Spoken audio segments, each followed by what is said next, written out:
Hi guys, welcome back to my channel. Love in the big സിറ്റിയുടെ episode 6ന്റെ part 1 ആണ് നമ്മുടെ ഇന്നത്തെ വീഡിയോ. ഈ സീരീസിലെ എൻ്റെ ഫേവറേറ്റ് എപ്പിസോഡാണിത്. I'm very excited for this one. നിങ്ങൾക്കും ഈ വീഡിയോ ഇഷ്ടമാവുമെന്ന് വിചാരിക്കുന്നു. ഇഷ്ടമാവുകയാണെങ്കിൽ ലൈക്ക് ചെയ്യാനും ചാനൽ സബ്സ്ക്രൈബ് ചെയ്യുന്ന കാര്യം പരിഗണിക്കാനും മറക്കരുത്. അപ്പോൾ നമുക്ക് നേരെ വീഡിയോയിലേക്ക് പോവാം. യങ് സിമ്മും ഡേറ്റ് ചെയ്യാൻ ആരംഭിച്ചു. സിമ്മ് യങ്ങിനെ കാണാൻ വരുന്നു. ബസ് ഇറങ്ങി അങ്ങോട്ടേക്ക് വരുവാണെന്ന് പറയുന്നു. യങ് ഇവനെ കാത്തു നിൽക്കുന്നു. വരുമ്പോ കെട്ടിപ്പിടിക്കുന്നു. എന്തിന് വേറെ പറയുന്നു. യങ്ങിന്റെ ഫ്രണ്ട്സിനെ സിമ്മിനെ പരിചയപ്പെടുത്തി കൊടുക്കുക വരെ ചെയ്തു. സാധാരണ യങ്ങിന്റെ ചോയ്സ് ഒക്കെ പൊട്ടയാണെന്ന് പറയാറുള്ള അവന്റെ ഫ്രണ്ട്സിന് വരെ സിമ്മിനെ ഇഷ്ടായി. അവന്റെ ഫ്രണ്ട്സിനെ സിമ്മിനും ഇഷ്ടായി. ആദ്യമായിട്ടാണ് ഫ്രണ്ട്സിനോട് ഒരാൾ എന്നെ ഇൻട്രൊഡ്യൂസ് ചെയ്യുന്നത്. താങ്ക്സ് എന്ന് സിമ്മ് പറയുക വരെ ചെയ്തു. പക്ഷേ നിനക്ക് മുന്നേ ഞാൻ കുറച്ചുപേരെ അവർക്ക് പരിചയപ്പെടുത്തി കൊടുത്തിട്ടുണ്ട്.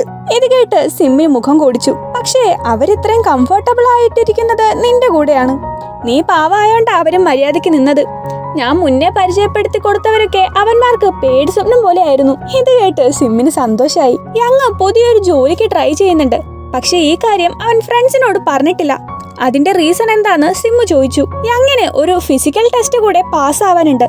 അപ്പോ കൈലി ഒരു തടസ്സമാവും. ഈ കാര്യം ഫ്രണ്ട്സിനോട് പറയാൻ പറ്റില്ലല്ലോ. സിമ്മപ്പോ ഒരു ഐഡിയ പറഞ്ഞു. ഫിസിക്കൽ ടെസ്റ്റിന് യങ്ങിന് പകരം അവൻ പോവാന്ന്. അതാവുമ്പോ ടെസ്റ്റ് ക്ലിയർ ആവും. മാത്രവുമല്ല രണ്ടാളുടെയും ബ്ലഡ് ഗ്രൂപ്പ് സെയിം ആണ്. അതിന് നമ്മളെ കാണാൻ ഒരുപോലെ അല്ലല്ലോ എന്ന് യങ് പറഞ്ഞപ്പോ എല്ലാരും നമ്മളെ കാണാൻ ഒരുപോലെയാണെന്നാ പറയാറ്. ബാ കാണിച്ചു തരാം എന്ന് പറഞ്ഞ് സിമ്മ് റോഡിലെ കോൺവെക്സ് മിററിന്റെ അടുത്തേക്ക് ഓടി. എന്നിട്ട് യങ്ങിന്റെ പോലെ മുടി സൈഡാക്കി വെച്ചു. നോക്ക്, ഞാൻ പറഞ്ഞില്ലേ നമ്മൾ ഒരുപോലെയാന്ന്. യങ് അവനെ ഒരു നോട്ടം നോക്കി. അടുത്ത സീനിൽ യങ്ങിന്റെ ID കാർഡുമായി സിമ്മ് അവിടേക്ക് എത്തി. റിസപ്ഷനിലിരിക്കുന്ന പെണ്ണ് 2-3 വട്ടം കയ്യിലെ ID കാർഡും സിമ്മിനെയും നോക്കിയിട്ട് അവനെ ടെസ്റ്റിന് വിട്ടു. Mission successful. വൈകിട്ട് യങ് സൈറ്റിൽ കയറി നോക്കി. അവൻ ആ ടെസ്റ്റ് പാസ്സായി എന്ന് കണ്ടു. ഉടനെ തന്നെ സിമ്മിനെ വിളിച്ച്, ഇത് ഗോയങ് അല്ലേ, നിങ്ങൾക്ക് ജോലി കിട്ടി എന്ന് പറഞ്ഞു. സിം ഇത് കേട്ട് ഒന്നും പറഞ്ഞില്ല. നീ എന്താ ഹാപ്പി അല്ലേ എന്ന് യങ് ചോദിച്ചതും സിമ്മ് റൂമിലേക്ക് വന്നു. എന്നിട്ട് എനിക്കും ജോലി കിട്ടി എന്ന് പറഞ്ഞു. രണ്ടാളും ഹാപ്പി. അടുത്ത സീനിൽ യങ് പുതിയ ഓഫീസിലേക്ക് വരുന്നതായിട്ടാണ് കാണിക്കുന്നത്. അവൻ അവിടെയുള്ളവരെയൊക്കെ പരിചയപ്പെടുന്നതിനിടയ്ക്ക് അങ്ങോട്ടേക്ക് വന്ന ഡെപ്യൂട്ടി മാനേജറിനെ മുട്ടി. ക്ഷമിക്കണം, നിങ്ങൾ ഓക്കെ അല്ലേ എന്ന് അവൻ ചോദിച്ചപ്പോ അല്ല എന്ന് പറഞ്ഞ് അവരവനെ നോക്കി ചെറഞ്ഞിട്ട് അകത്തേക്ക് കയറിപ്പോയി. അവൻ തന്നെ പരിചയപ്പെടുത്തിയിട്ടും ആ സ്ത്രീ വലിയ മൈൻഡ് ഒന്നും ചെയ്യുന്നുണ്ടായിരുന്നില്ല. ഇതേ സമയം സിമ്മ് ഹോസ്പിറ്റലിൽ നേഴ്സായി ജോലിക്ക് കയറിയല്ലോ. അപ്പോ ഒരു മുത്തശ്ശൻ ടെസ്റ്റിന് വേണ്ടി കുറച്ച് മൂത്രവുമായിട്ട് വന്നു. എന്നാൽ മിനിമം അളവിനുള്ളതില്ലാത്തത് കൊണ്ട് കുറച്ചുകൂടി വേണ്ടി വരുമെന്ന് അവൻ പറഞ്ഞു. എന്റെ പരമാവധി ഇത്രേ ഉള്ളൂ മോനെ എന്ന് മുത്തശ്ശനും. അടുത്തുകൂടെ പോയ വേറൊരു നേഴ്സ് ഇത് കണ്ടിട്ടും മൈൻഡാക്കാതെ പോയി. ആകെ പെട്ട പോലെ നിൽക്കാണ് സിമ്മ്. വൈകുന്നേരങ്ങളിൽ മെട്രോയിൽ സിമ്മിനെ വെയിറ്റ് ചെയ്ത് യങ് നിൽക്കാറുണ്ട്. ഇന്ന് അവൻ ആകെ ദേഷ്യം പിടിച്ചാണ് നിൽക്കുന്നത്. സിമ്മ് വന്നിട്ട് ലേറ്റ് ആയാലും സോറി പറഞ്ഞപ്പോ യങ്, നീ എത്രാമത്തെ തവണയാ ലേറ്റ് ആയി വരണേ എന്ന് പറഞ്ഞ് ദേഷ്യപ്പെട്ടു. എനിക്ക് ട്രെയിൻ കിട്ടിയില്ലടാ, ഞാൻ പറ്റുന്നത്ര വേഗത്തിൽ ഓടിയാ വന്നത്. നിനക്കറിയാലോ ഞാൻ ഇഞ്ചോണെന്നാ വരുന്നതെന്ന്, പിന്നെന്തിനാ നീ ദേഷ്യപ്പെടണേ? 5 മിനിറ്റ് ആണെങ്കിൽ പോട്ടേന്ന് വെക്കാം. ഇതിപ്പോ 1 മണിക്കൂറായി ഞാൻ ഇവിടെ നിൽക്കാൻ തുടങ്ങിയിട്ട്. എടാ, ഇഞ്ചോണൽ ട്രെയിൻ വല്ലപ്പോഴല്ലേ വരുള്ളൂ. ഇവിടുത്തെ ഡയറക്ഷൻ ഒക്കെ ഭയങ്കര കൺഫ്യൂസിംഗ് ആണ്. ഇതിനു മുന്നേയൊക്കെ സിമ്മ കറക്റ്റ് സമയത്ത് യങ്ങിനെ കാണാൻ വരാറുണ്ടായിരുന്നു. സിമ്മിന് ഇപ്പൊ ജോലി കിട്ടിയോണ്ടാണ് അവൻ ഒരുപാട് ലേറ്റ് ആവുന്നത്. യങ് ഇപ്പൊ എന്തുകൊണ്ടാണ് ഇഞ്ചോണിൽ വന്ന് തന്നെ മീറ്റ് ചെയ്യാത്തതെന്ന് സിമ്മ് തിരിച്ചു ചോദിച്ചു. നീ അല്ലാടാ പറഞ്ഞത് അവിടെ വന്നിട്ടും ഒന്നും ചെയ്യാനില്ലാന്ന്. സിമ്മ് ഇതുകൂടെ ആയതും അവിടെ ചെന്നിരുന്നു. രണ്ടാളും കുറച്ചു നേരത്തേക്ക് ഒന്നും മിണ്ടിയില്ല. യങ് എന്നിട്ട് സിമ്മിനെ സമാധാനിപ്പിച്ചു. എന്നിട്ട് ഫുഡ് കഴിക്കാൻ പോവാന്ന് പറഞ്ഞു. പിന്നെ സിമ്മും കൂളായി. രാത്രി മിക്ക ദിവസവും യങ് തന്റെ നോവൽ എഴുതി കഴിഞ്ഞ് താമസിച്ചാണ് കിടന്നുറങ്ങാറ്. അവന് പുതിയ നോവലിന് ലവ് ഇൻ ഇഞ്ചിയോൺ എന്ന ടൈറ്റിലാണ് കൊടുത്തത്. അടുത്ത സീനിൽ സിമ്മ് മറ്റേ മുത്തശ്ശനെ ട്രീറ്റ് ചെയ്യുന്നതായിട്ടാണ് കാണിക്കുന്നത്. മുത്തശ്ശൻ സിമ്മിന് മുട്ടായും കൊടുത്തു. ഇത് കണ്ട് അങ്ങോട്ടേക്ക് വന്നൊരു നേഴ്സ്, നീ ഒരു സംഭവം തന്നെടാ, ആ കുഴപ്പം പിടിച്ച മുത്തശ്ശന്റെ കയ്യിൽ നിന്ന് മുട്ടായി വരെ കിട്ടിയില്ലേ. ഇത് നിന്റെ ആദ്യത്തെ ജോലിയാന്ന് പറഞ്ഞത് ചുമ്മാതല്ലേ?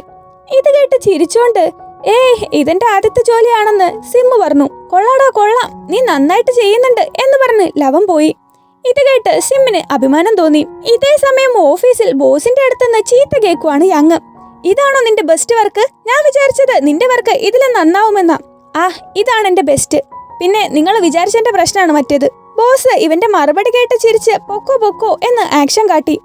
തിരിച്ച് കമ്പ്യൂട്ടറിന്റെ മുന്നിൽ ചെന്ന് അവാർഡ് കിട്ടിയ ഒരു എഴുത്തുകാരന്റെ ആർട്ടിക്കിൾ വായിക്കാണ് യങ്.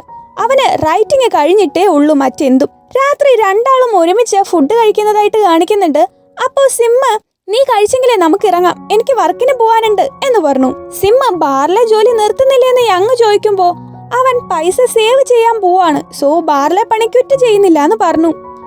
അടുത്ത സീനിൽ ക്ഷീണിച്ച് യങ്ങിന്റെ അടുത്ത് വന്ന് കിടക്കാണ് സിമ്മ്. എന്താ കാര്യം എന്ന് യങ് ചോദിച്ചു. എടാ, എനിക്കിനി എന്റെ ചേട്ടന്റെ കൂടെ സ്റ്റേ ചെയ്യാൻ വയ്യ. ഞാൻ ഉണ്ടാക്കിയ ചിക്കൻ കറി കഴിച്ചിട്ട് അതിന്റെ വേസ്റ്റ് അവൻ ടോയ്ലറ്റിലിട്ട് ഫ്ലഷ് ചെയ്തു. ആ വീട്ടിനുള്ളിലാത്തോട്ട് ഇപ്പൊ കേറാൻ പോലും പറ്റത്തില്ല. ഇത് കേട്ടപാടെ യങ് ട്രക്ക് വിളിക്ക്, നമുക്കിപ്പൊ തന്നെ നിന്റെ സാധനങ്ങളൊക്കെ എടുത്തോണ്ട് വരാന്ന് പറഞ്ഞു. അവരങ്ങനെ സിമ്മിന്റെ വീട്ടിൽ പോയി സാധനങ്ങളുമായിട്ട് തിരിച്ചു വന്നു. ഇപ്പോഴാണ് സിമ്മ് ഒരുപാട് ദൂരം ട്രാവൽ ചെയ്താണ് തന്നെ കാണാൻ വന്നുകൊണ്ടിരിക്കുന്നതെന്ന് യങ്ങിന് മനസ്സിലായത്. രാത്രി അവർ ഒന്നിച്ചു കിടന്നു. പക്ഷെ യങ്ങിന്റെ കൂർക്കമ്മല് കാരണം സിമ്മിന് ഉറങ്ങാൻ പറ്റണില്ല. അതുകൊണ്ട് അവൻ ഒരു ബെഡ് കുറച്ചപ്പുറത്തേക്ക് മാറ്റിയിട്ടിട്ട് അവിടെ കിടന്നുറങ്ങി. രാവിലെ രണ്ടാളും കൂടെ റൂം ഫുള്ള് റീഅറേഞ്ച് ചെയ്യാൻ തുടങ്ങി. അങ്ങനെ വല്ലവിധേനയും റൂമൊക്കെ അടുക്കി പറക്കി കഴിഞ്ഞപ്പോ രാത്രിയായി. രണ്ടാളും ജോലി തീർത്തതിന്റെ സന്തോഷത്തിൽ ഡ്രിങ്ക്സും കുടിച്ചിരുന്നു. സിമ്മപ്പോ ഭയങ്കര ഇമോഷണൽ ആയിട്ട് സംസാരിക്കാണ്. അതായത് സ്വന്തമായിട്ട് ഒരു കാര്യം പോലും അവൻ ഉണ്ടായിരുന്നില്ല. സ്വന്തമെന്ന് പറയാൻ ഒരു സ്ഥലം പോലും ഇല്ല. അവൻ എപ്പോഴും ആരുടെങ്കിലും വീട്ടിൽ നിൽക്കുന്ന പോലെയാണ് തോന്നാറുള്ളത്. യങ് സിയോളിൽ നിന്നായതുകൊണ്ടും അവൻ ഒറ്റമോനായതുകൊണ്ടും തന്റെ അവസ്ഥ മനസ്സിലാക്കാൻ യങ്ങിന് പറ്റില്ല എന്നാണ് സിമ്മ് പറയുന്നത്. രണ്ട് ജോലി ചെയ്യുന്നത് ഭയങ്കര കഷ്ടപ്പാടായതുകൊണ്ട് സിമ്മിന് ബാറിലെ ജോലി ഉപേക്ഷിക്കേണ്ടി വരികയാണ്. അവൻ ഫുൾ ടൈം ആയിട്ട് നേഴ്സായി വർക്ക് ചെയ്യാൻ തുടങ്ങി. ഇതേ സമയം യങ്ങിന് തന്റെ പുതിയ നോവൽ പബ്ലിഷ് ചെയ്യാൻ ആരും തയ്യാറാവാത്തത് കൊണ്ട് ഇപ്പോഴുള്ള ഈ ജോലി കഷ്ടപ്പെട്ട് ചെയ്യേണ്ടി വരുവാണ്. അവനതിൽ ഭയങ്കര ഫ്രസ്ട്രേറ്റഡ് ആണ്. ബോസ് അപ്പൊ അങ്ങോട്ടേക്ക് വന്നിട്ട്, നിന്റെ റിപ്പോർട്ടിൽ ഇംപ്രൂവ്മെന്റ് വന്നിട്ടുണ്ട്, ഞാൻ പറഞ്ഞതല്ലേ നിനക്ക് നന്നായി ചെയ്യാൻ പറ്റുമെന്ന്. നീ നന്നായി ഹാർഡ് വർക്ക് ചെയ്യുന്നുണ്ടെന്ന് എനിക്കറിയാം, അതുകൊണ്ട് നിന്നെ പെർമനന്റ് ആക്കാനുള്ള പ്ലാനിലാണ് ഞാൻ. ഹാപ്പി അല്ലേ എന്ന് ചോദിച്ചു. യങ് എന്നാൽ ഒന്നും പറഞ്ഞില്ല. അവന്റെ ഈ ജോലി ഒട്ടും ഇഷ്ടമല്ല താനും. വൈകിട്ട് ലേറ്റ് ആയിട്ടാണ് യങ് വന്നത്. സിം ഇതേ സമയം ഫുഡ് ഉണ്ടാക്കുകയായിരുന്നു. ഇതെവിടെ പോയേക്കുമായിരുന്നു എന്ന് ചോദിച്ചപ്പോ ഞാൻ കഫേയിലായിരുന്നു എന്നാണ് യങ് പറഞ്ഞത്. അതെന്താ നീ കഫേ പോയേ? ഞാൻ നീ വന്നിട്ട് ഫുഡ് കഴിക്കാൻ വേണ്ടി വെയിറ്റ് ചെയ്യുമായിരുന്നു. യങ് അപ്പോ കുറച്ച് സ്പ്രേ അവിടെ അടിച്ചിട്ട് എനിക്കിവിടെ ഇരുന്നാൽ കോൺസെൻട്രേഷൻ കിട്ടില്ല എന്ന് പറഞ്ഞു. അത്രയ്ക്ക് ബാഡ് സ്മെല്ലാണോ ഇവിടെ എന്ന് സിമ്മ് ചോദിച്ചപ്പോ, ഡ്രസ് അടക്കാനിടുമ്പോൾ ജനൽ തുറന്നിട്ടാ നിന്നോട് ഞാൻ പറഞ്ഞിട്ടില്ലേ എന്ന് യങ് ഒച്ച വെച്ചു. സിമ്മ് ഉടനെ തന്നെ മുറിയിൽ വിരിച്ച് ഡ്രസ്സൊക്കെ എടുക്കാൻ തുടങ്ങി. യങ്ങിനപ്പോ ഒച്ച വെച്ചതില് കുറ്റബോധം തോന്നി. അവനോട് കയർത്തതില് സോറി പറഞ്ഞു. അത് സാരല്ലടാ, എനിക്ക് സ്മെല്ലടിക്കുന്നുണ്ട് എന്ന് പറഞ്ഞ് സിമ്മ് ഡ്രസ്സ് വാഷിംഗ് മെഷീന്റെ ഉള്ളിലിട്ടു. പിന്നീട് പയ്യെ പയ്യെ അവരുടെ ഉള്ളില് ഭയങ്കര ഡിസ്റ്റൻസ് ഉണ്ടാവാൻ തുടങ്ങി. യങ്ങിന് ജോലിയിലുള്ള ടെൻഷൻ കാരണം സിമ്മിനോട് നേരെ സംസാരിക്കാൻ പറ്റുന്നില്ല. രാത്രിയിലൊക്കെ യങ് നോവൽ എഴുത്തായിരിക്കും. അപ്പോഴേക്കും സിം ഉറക്കമായിട്ടുണ്ടാവും. അവർക്ക് അവരുടെ ഇടയിലുള്ള പ്രശ്നം ഫിക്സ് ചെയ്യാൻ പറ്റുന്നുണ്ടായിരുന്നില്ല.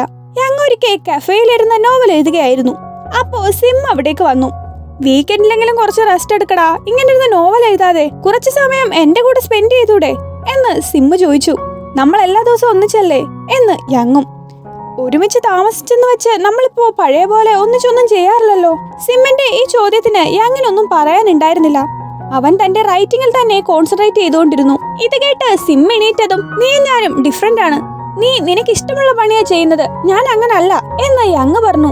ഞാൻ ജോലി ചെയ്യുന്നത് എനിക്ക് ഇഷ്ടമുള്ളതുകൊണ്ട് മാത്രമല്ല, നമ്മുടെ രണ്ടാളുടെ നല്ല ഫ്യൂച്ചറിന് വേണ്ടിയാ. എനിക്കും അത് തന്നെയാണ് വേണ്ടത്. കുഞ്ഞൊരു വീടും പൊട്ട ജോലിയൊന്നും എനിക്കും വേണ്ട. ഇത് കേട്ട് നിസ്സഹായനായി, നിനക്ക് വേണ്ടി ഞാനിനി എന്താ ചെയ്തു തരേണ്ടെന്ന് സിമ്മ് ചോദിച്ചു. നീ ഒന്നും ചെയ്യണ്ട, നിനക്കൊന്നും ചെയ്യാനും പറ്റില്ല. യങ്ങിന്റെ മറുപടി കേട്ട് സിമ്മ് അവിടെ നിന്നിറങ്ങി. ഈ എപ്പിസോഡ് നമുക്കിവിടെ നിർത്താം. ഇനി എന്തൊക്കെയായിരിക്കും അവരുടെ ലൈഫിൽ സംഭവിക്കാൻ പോകുന്നത്? നമുക്കത് അടുത്ത വീഡിയോയിൽ കണ്ടറിയാം. Thank you for watching and see you in the next video.